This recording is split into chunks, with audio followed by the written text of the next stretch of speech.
Masyarakat itu sebetulnya tidak bodoh, ya. Hanya mungkin di Indonesia demografi, kemudian geografi, kemudian pendidikan, kemudian finance, kemudian juga karakter budaya dan lain sebagainya, macam-macam, gitu kan? Dan itu memiliki suatu teknik tertentu untuk mencapai mereka.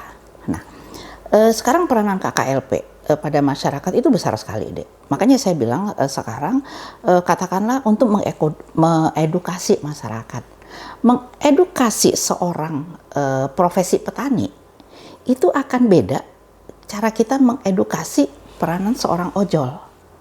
Walaupun topik yang diberikan itu sama, rokok, misalnya gitu kan. Emang masyarakat mau sakit? Nggak mau. Emang masyarakat mau mati? Nggak mau. Tapi mereka tidak tahu caranya seperti apa. Nah, ini sebetulnya peranan kita betul-betul mengedukasi dengan semua keilmuan yang kita punya. Tekniknya bagaimana? Teknik ini yang ada pada kita, pada spesialis kedokteran keluarga layanan primer. Dan harus kita tahu bahwa keluarga dan layanan primer ini suatu hal yang sangat beda.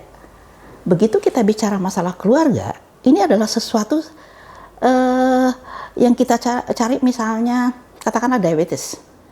Satu orang di keluarga itu yang kena diabetes, kita akan mencari yang mana lagi yang kena, dan kita akan menghalangi supaya yang lain tidak kena, tidak flare up, ya, tidak timbul diabetesnya. Ini peranan keluarga, kita edukasi mereka. Tapi peranan masyarakat lain ada nggak?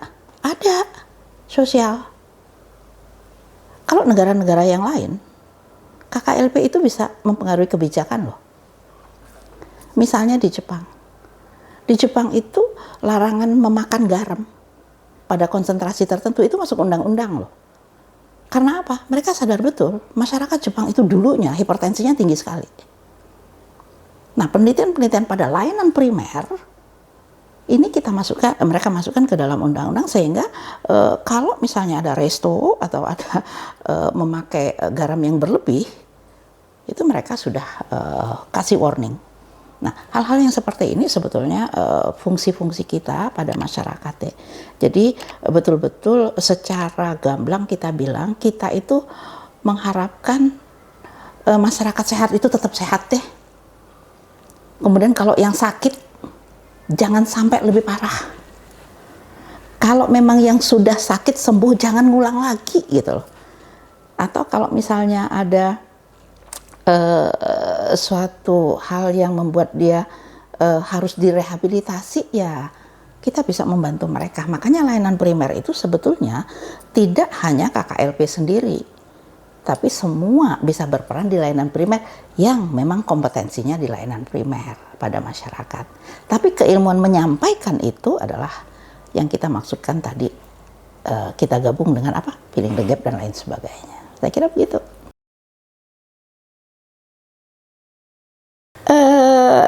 Kita sekolah pendidikan kedokteran itu mulai dari sarjana sampai profesi.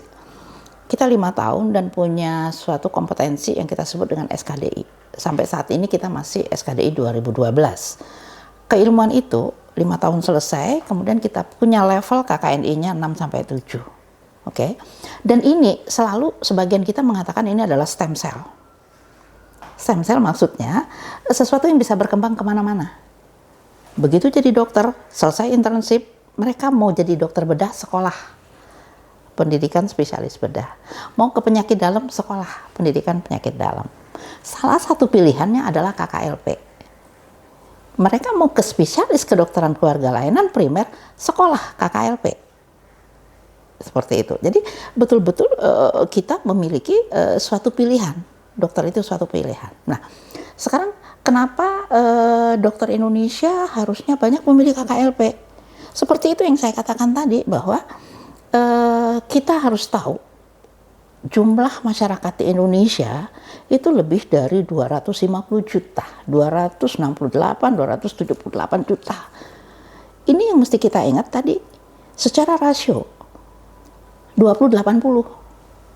80 nih yang masih sehat. ya. 20 yang sakit. Yang sakit ini, please deh, kita perlu banget dokter-dokter klinik yang punya keahlian tertentu. Yang sakit ginjal obatin dengan spesialis ginjal, sakit paru spesialis paru gitu kan. Kita penting banget nih. Tapi yang jagain 80 ini, ayo dong, nggak bisa dengan 1-2 orang. Dokter betul-betul, menurut kita saat ini, kita sangat memerlukan dokter-dokter yang berada di layanan primer, yang mendidik masyarakat, yang bisa mengingatkan masyarakat, please deh, ibu, bapak, keluarga, masyarakat itu milik kita, makanya harus begini, begini, begini. Itu nggak gampang. Menyampaikan itu gampang, semuanya bisa. Nggak gampang, sayang. Ilmu komunikasi itu hal yang sangat penting. Makanya kita bilang, sorry kalau saya melangkah sebelum ditanya, kompetensi yang dimiliki oleh layanan primer itu betul-betul paling tidak berpegang pada 4 unsur, malah 5. Pertama, betul, kompetensi itu harus kita kuasai dengan skill. Harus ada dong skillnya. Knowledge, harus ada knowledge-nya. Dua-dua ini kita punya, skill dan knowledge. Tetapi dokter di layanan primer harus ada satu lagi yang besar, itu adalah attitude. Karena kita berhadapan dengan masyarakat umum, masyarakat yang sehat, masyarakat yang beragam pendidikan, beragam sosial ekonomi. Ini harus ada attitude tertentu. Yang kedua, yang ketiga, yang keempat, itu adalah dokternya harus punya karakter. Hati-hati, kita menghadapi masyarakat. Apalagi sekarang sosmed sudah banyak sekali ya, salah ngomong viral loh. Dokter yang tidak berbicara dengan attitude yang baik, tidak berkarakter, karena ini yang kita hadapin masyarakat. Kalau dengan sesama dokter kita bisa diskusi, oke? Kemudian lagi ada satu lagi, kita harus punya value tertentu. Orang layanan primer itu value-nya harus jelas. Seorang dokter layanan primer, oke? Nah, adik, satu hal kenapa ini penting. Kalau saya dokter klinik nih, saya seorang ginjal hipertensi. Yang datang ke saya adalah orang yang sakit. Perlu saya. Oke, saya dibutuhkan. Mereka perlu datang ke saya. So, apapun yang saya katakan, karena mereka perlu, mereka akan turun. Itu satu poin. Tapi begitu bicara ke layanan primer, mereka sehat, mereka belum tahu mereka sakit apa. Tapi kita mengedukasi. Kalau tadi saya yang pasif sebagai dokter klinik, kalau ini kita yang harus aktif. Begitu kita harus aktif, mereka berhak nolak kan? Kalau mereka merasa itu nggak penting, ngapain ya dokter ngomongnya macam-macam? Gue nggak penting, dia tinggal aja itu. Makanya saya bilang, seorang dokter di layanan primer tidak gampang. Karena mereka harus memiliki hati yang tune in sama siapa tempat dia ngomong. Sama petani sama petaninya, sama masyarakat remaja sama remajanya. Bahasanya beda-beda loh. Ngomong sama geriatri, sama remaja, itu di layanan primer beda. Dengan kalau dia sudah merasa sakit. Bapak makan obat ini teratur ya. Dia makan tuh nurut karena dia pengen sembuh. Tapi kalau mereka diabetes yang sudah tidak ada gejala, kita minta, Bapak makan obat ini teratur, belum tentu dia mau. Kalau memang kita tidak bisa meyakinkan mereka. Jadi ada hal-hal tertentu yang memang dalam tanda petik ya, seorang yang berhadapan dengan masyarakat sehat, masyarakat yang kita yang perlu ya, kita yang ingin masyarakat itu sehat, karena mereka belum tahu. Kalau mereka sudah tahu pasti itu ringan semua. Tapi Indonesia kan selama ini kan masih timpang banget deh sama layanan primer. Jadi sekarang itu memang effort dari seorang dokter keluarga layanan primer itu sangat kita butuhkan, sangat besar. Makanya saya juga mengharapkan adik-adik para dokter itu please yang harus kita jaga biar sehatin masyarakat banyak banget. Jadi balik kepada pertanyaan bahwa kenapa harus banyak? Ya yang dilayani memang harus banyak. Tapi kalau kita baca porsinya, yang mana yang lebih banyak dibutuhkan, itu adalah pada dokter-dokter spesialis kedokteran keluarga layanan primer. Porsi ya, karena memang jumlah yang diurusin sama yang jumlah diurusin pada klinik Kalau dengan rasio itu kan beda. Makanya sekarang aja rasio spesialis kurang banget loh. Jadi melayani yang sakit aja kurang, apalagi melayani yang sehat itu lebih kurang lagi. Saya kira begitu. Jadi kita mengharapkan betul bahwa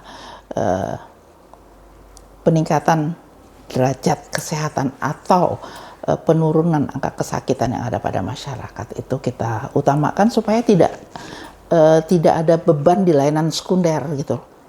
Kalau layanan sekunder bebannya turun, negara akan turun juga bebannya, masalah keuangan, masalah finance-nya kan. Tidak harus menyiapkan semua rumah sakit dengan segala macam, tidak harus menyiapkan spesialis yang begitu banyak dan lain sebagainya.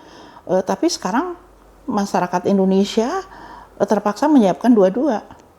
Karena yang sakit masih banyak nih, artinya apa? Kebutuhan spesialis masih tinggi, kebutuhan peralatan masih tinggi. Tapi di samping itu secara simultan kita juga perlu menahan ini supaya tidak sakit. Jadi dua-dua Indonesia memang dalam kondisi yang sangat berat sekarang untuk meningkatkan derajat kesehatan masyarakat. Tetapi kita harus berusaha terus karena NKRI ya, harga mati. Kesehatan itu sangat utama saya kira. Walaupun memang ya tidak bisa kalau tidak kolaborasi. Jadi meningkatkan derajat kesehatan itu bukan hanya milik orang-orang kesehatan aja, tetapi semua itu harus berkolaborasi. Harapan saya adalah harapan NKRI sebetulnya. Peningkatan derajat kesehatan. Mari bersama-sama teman-teman, adik-adik sekalian, para sejawat, untuk berperan masing-masing pada kompetensi kita ya. Jadi KKLP suatu kompetensi yang betul-betul link kepada keluarga dan layanan primer.